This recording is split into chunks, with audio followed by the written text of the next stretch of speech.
ஓம் சாந்தி. ஆதி தேவி ஜெகதாம்பாள் சரஸ்வதி. இதில் இன்று நாம் பிரம்மகுமாரி சக்கரதாரி சகோதரிஜி தன்னுடைய அனுபவத்தை சொல்கிறாங்க. மம்மா தான் என்ன சக்கரதாரி அப்படின்னு சொல்லி அழைச்சாங்க. இந்த ஈஸ்வரிய ஞானம் கிடைச்சி சில தினங்களில் மம்மா டெல்லி வந்தாங்க. என்னுடைய லௌகீக அம்மா அதிகாலையிலேயே தயாராகி மம்மாவை சந்திக்க செல்வது உண்டு. அவங்கக்கிட்ட நான் கேட்டேன், நீங்கள் எங்கே போகிறீங்க? லௌகிக அம்மா சொன்னாங்க, எங்களுடைய மாதேஸ்வரிஜி வந்திருக்கிறாங்க, அவங்களை சந்திக்க நான் போயிட்டுருக்கேன். நானும் வரலாமான்னு கேட்டேன். ஓ வரலாமே அப்படின்னு சொன்னாங்க. நான் மாதேஸ்வரிஜியை சந்திக்க போனேன். அந்த நேரம் வகுப்பு ஆரம்பம் ஆகலை. மம்மா தன்னுடைய அறையினுடைய வெளிப்புறம் நின்றுட்டு இருந்தாங்க.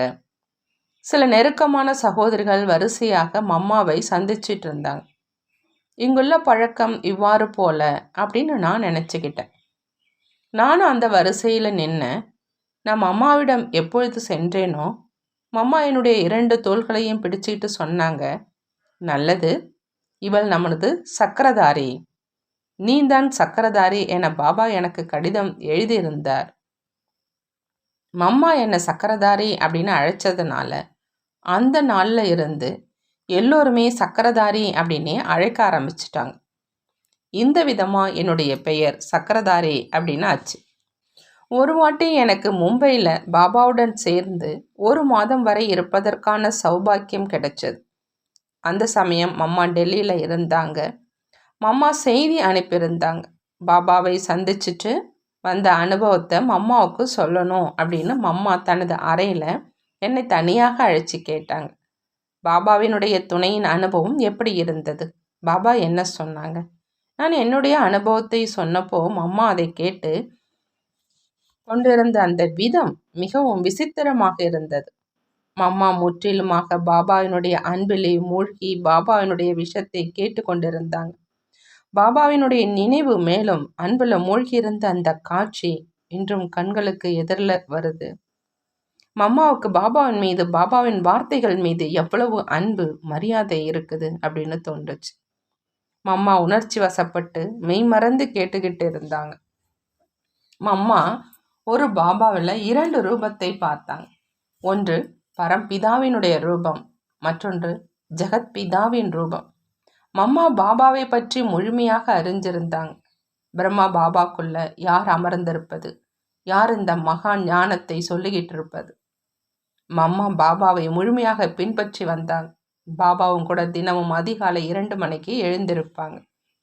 ஒரு வாட்டி மதுவனத்துக்கு வந்திருந்த எனக்கு பாபா அறைக்கு அருகில் இருக்கும் அறை தங்குவதற்கு கிடைச்சிருந்தது. பாபா 2:30க்கு எழுந்து மேஜை விளக்கை எரிய விட்டு கொண்டு அதற்கு மேல் ஒரு சிறு துணி கொண்டு மூடி கொஞ்சம் வெளிச்சத்தில் ஏதோ எழுதிக்கிட்டு இருக்கிறத நான் பார்த்தேன். பாபா, நீங்கள் நேற்று இரவு ஏதோ எழுதிக்கிட்டு இருந்தீங்களே அப்படின்னு அடுத்த நாள் நான் பாபாவிடம் கேட்டேன். அப்போ பாபா சொன்னாங்க, ஆமாம் குழந்தை, சர்வசக்திவான் பாபா என்ன கட்டளை கொடுத்திருந்தாரோ, என்ன காரியம் கொடுத்திருந்தாரோ அவற்றை முடிச்சுக்கிட்டு இருந்தேன். எனக்கு என்ன காரியம் கிடைச்சுள்ளதோ அதனை நான் முடிச்சிட்டு பிறகே மற்ற குழந்தைகளிடம் ஏதாவது கேட்க முடியும். இவ்வாறு பாபா இரவு கண் விழிச்சு சர்வ சக்திவான் பாபானுடைய கட்டளையை கடைபிடிச்சு வந்தார். மம்மானுடைய வாழ்க்கை மிகவும் ஈர்க்கக்கூடிய, அதாவது காந்தம் போல் கவரும் வாழ்க்கையாக இருந்தது. அவரை யாரெல்லாம் பார்த்தாங்களோ எல்லோருமே இவங்க நமக்குரியவங்க அப்படிங்கிற அந்த உணர்வை அடைஞ்சாங்க. தனது தாயாக அனுபவம் செஞ்சாங்க.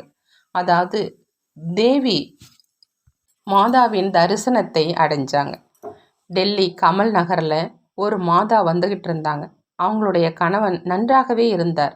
ஆனால் பிற மனிதர்களுடைய நேர்மாறான பேச்சுகளை கேட்டு தன்னுடைய மனைவியை ஆசிரமத்துக்கு செல்ல தடை விதிச்சிட்டார்.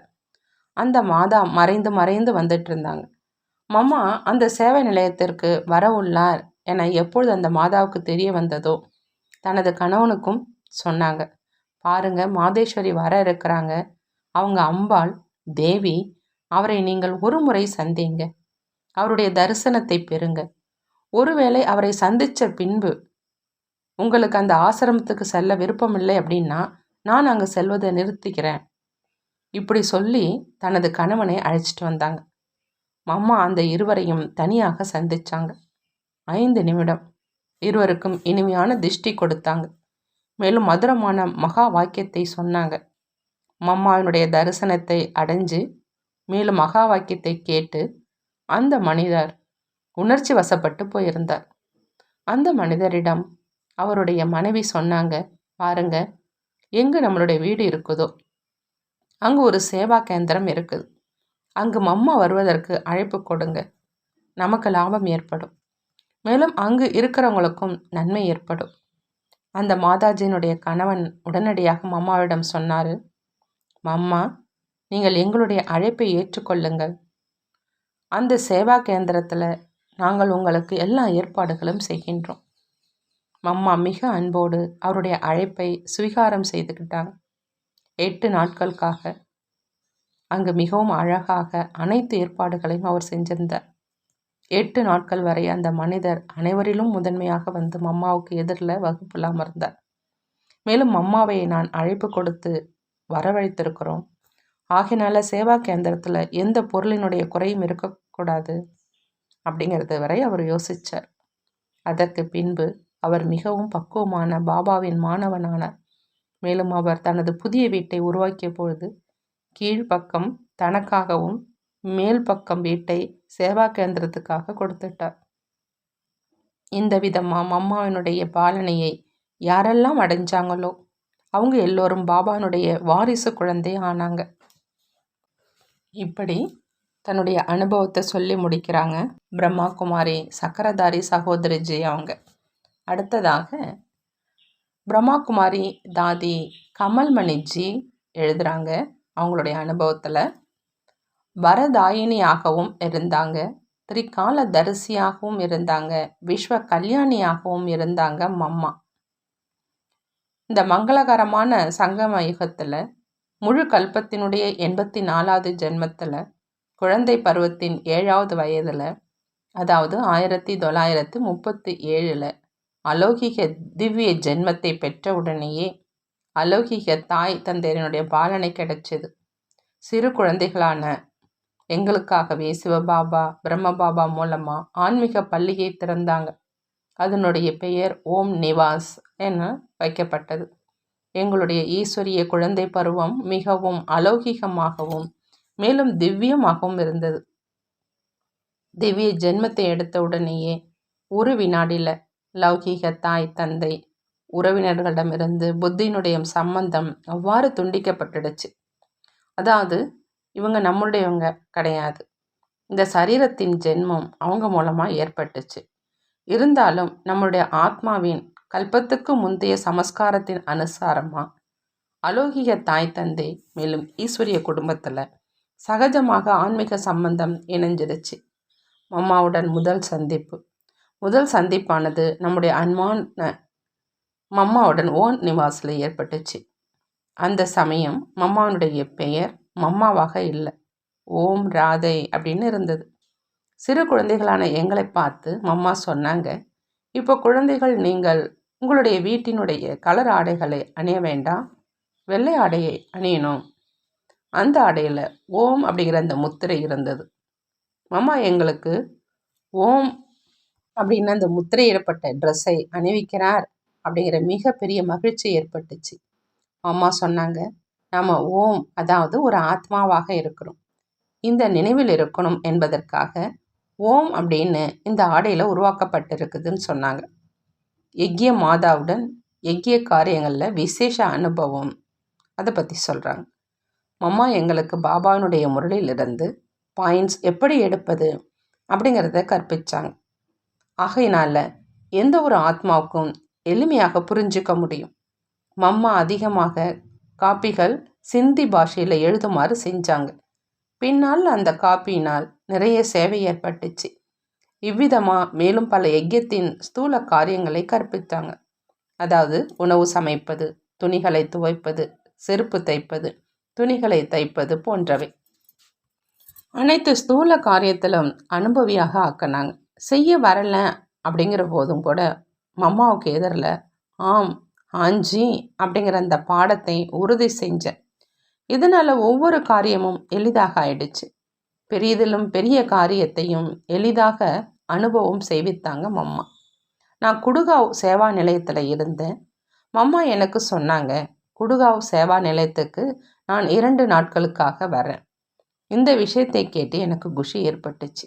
ஆனால் அதோடு நான் மம்மாவிடம் சொன்னேன், மம்மா, நானோ சிறியவளாக இருக்கிறேன், எனக்கு இவ்வளவு பெரிய ஏற்பாடுகளை செய்ய வராதே அப்படின்னு சொன்னேன்.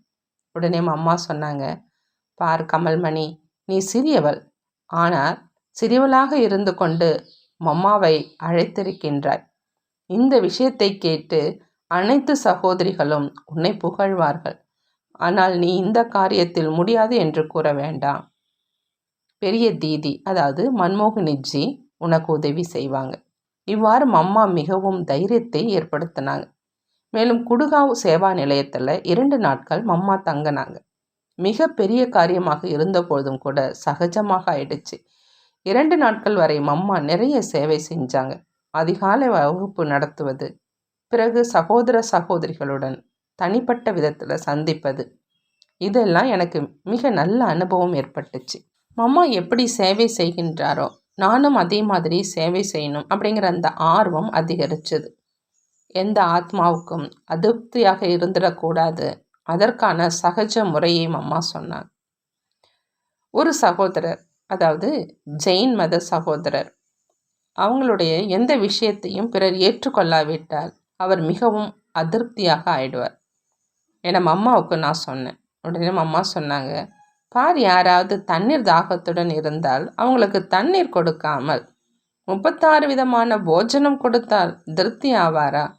ஆகையினால இந்த ஆத்மாவினுடைய சமஸ்காரத்தை பார்த்து அவருடைய விஷயத்தை ஏற்றுக்கொண்டு திருப்தி செய்யணும். பிறகு அந்த சகோதரனுடைய சமஸ்காரத்தை பார்த்து மம்மா ஓகே என்று அவருக்கு பெயர் வைத்தார். அந்த சகோதரருக்கு மிகவும் அன்பு ஏற்பட்டுடுச்சு. ஓகே அப்படின்னு பெயர் வச்சதுனால அவர் ஓகே ஆகிவிட்டார், அதாவது மாறிட்டார். மம்மாவினுடைய வார்த்தை அந்த ஜெயின் சகோதரருக்கு வரதானமாக ஆயிடுச்சு. இந்த விதமாக மம்மா வரதானியாக இருந்தாங்க, திரிகால தரிசியாக இருந்தாங்க. மேலும் உலகில் உள்ள அனைத்து ஆத்மாக்களுக்கு நன்மை செய்யும் விஸ்வ கல்யாணியாகவும் இருந்தாங்க அப்படின்னு தன்னுடைய அனுபவத்தை தாதி கமல்மணிஜி அவங்க சொல்லி முடிக்கிறாங்க. அடுத்ததாக பிரம்மா குமாரி ஜனக் சகோதரிஜி தன்னுடைய அனுபவத்தை சொல்வதை நாம் தொடர்ந்து கேட்கலாம். நல்லது. ஓம் சாந்தி. நன்றி பாபா.